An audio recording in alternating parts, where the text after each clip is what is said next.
আমাদের জেলাভিত্তিক অভিভাবক মন্ত্রী হিসাবে আমার আজকে প্রথম মিটিং ছিল এই ঊনকোটি জেলায়। যারা উপস্থিত ছিলেন জেলাধিপতি, ডিএম ঊনকোটি, এসপি ঊনকোটি, আমাদের পঞ্চায়েত সমিতির চেয়ারম্যানরা, বিভিন্ন জনপ্রতিনিধিরা এবং অবশ্যই লাইন ডিপার্টমেন্টের বিভিন্ন আধিকারিকগণ এই জেলার অধীন যারা রয়েছে। আমাদের বিভিন্ন দপ্তর ভিত্তিক আলোচনা হয়েছে এবং যা ইন্টেনশন যেটা যে সরকারের সাথে জনপ্রতিনিধিদের, সরকারের সাথে পার্টির যাতে কোনো গ্যাপিং না থাকে। কারণ আমরা জানি জনগণ আমাদেরকে, যাদেরকে জনপ্রতিনিধি হিসাবে নির্বাচিত করেন জনগণের কাজের জন্য, উন্নতির জন্য, সার্ভিস প্রোভাইডের জন্য, প্রশাসনকে সেই কাজ করতে হয়। যদি প্রপার ওয়েতের সাথে কোনো গ্যাপিং তৈরি হয়ে যায় তবে কাজে বাধা বিপত্তি আসে।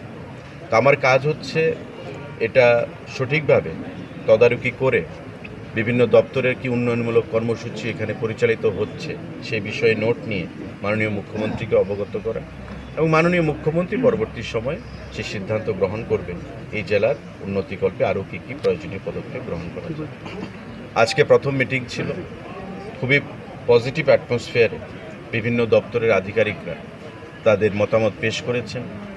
ডিএম সভাকে কন্ডাক্ট করেছেন এবং খুবই আনন্দের সঙ্গে আমি বলছি যে সবাই এক বাক্যে এক সুরে এটা সহমত পোষণ করেছেন যে আমরা আগামী দিনে মাননীয় মুখ্যমন্ত্রীর উপস্থিতিতে একটা বড় লাভার্থী সম্মেলন এখানে করব।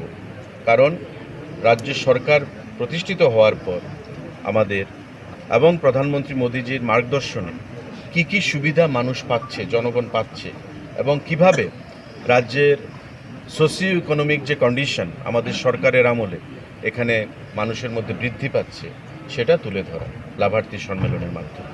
আজকে সেলফ হেল্প গ্রুপ বলুন, আমাদের সামাজিক ভাতা বলুন, কৃষিক্ষেত্রে বলুন, শিক্ষাক্ষেত্রে বলুন, স্বাস্থ্যক্ষেত্রে বলুন, প্রতিটা ক্ষেত্রেই আমাদের রাজ্য এগিয়েছে। আগামী দিনে মাননীয় মুখ্যমন্ত্রীর নেতৃত্বে আমাদের আরও এগিয়ে যেতে হবে। Sky is the limit. অনেকটাই আমরা এগিয়েছি। উত্তর পূর্বাঞ্চলের ছোট্ট রাজ্য, প্রান্তিক রাজ্য হিসাবে আমাদের আরও এগিয়ে যেতে হবে। এই ধরনের জেলাভিত্তিক যে গার্ডিয়ান মিনিস্টার যাদেরকে অ্যাপয়েন্টমেন্ট দেওয়া হয়েছে তারা জেলা ট্যুর করে এভাবে মিটিংয়ের মাধ্যমে তারা মাননীয় মুখ্যমন্ত্রীকে রিপোর্ট দেবেন এবং মাননীয় মুখ্যমন্ত্রী ওই জেলার উন্নতিকল্পে আগামী দিনে আরও কী কী প্রয়োজনীয় পদক্ষেপ গ্রহণ করা যায় সেই পদক্ষেপগুলো গ্রহণ করবেন। তো খুব সুন্দর পরিবেশে আজকে মিটিং হয়েছে।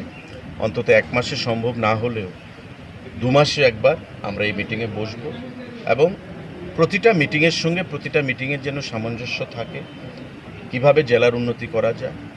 যদিও এই জেলার 3 জন মন্ত্রী রয়েছেন, টিঙ্কু রায় মহোদয়, শান্তনা চাকমা মহোদয়, সুধাংশু দাস মহোদয়, তারপরেও তারাও যথেষ্ট চেষ্টা করছেন।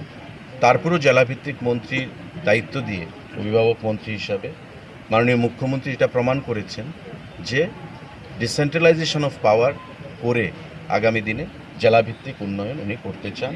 প্রতিটি মানুষের ঘরে সুশাসনকে, গুড গভর্নেন্সকে উনি পৌঁছে দিতে চান। আজকে এই বিষয়ে আলোচনা হয়েছে, আগামী দিনে আরও আমাদের এগিয়ে যেতে হবে।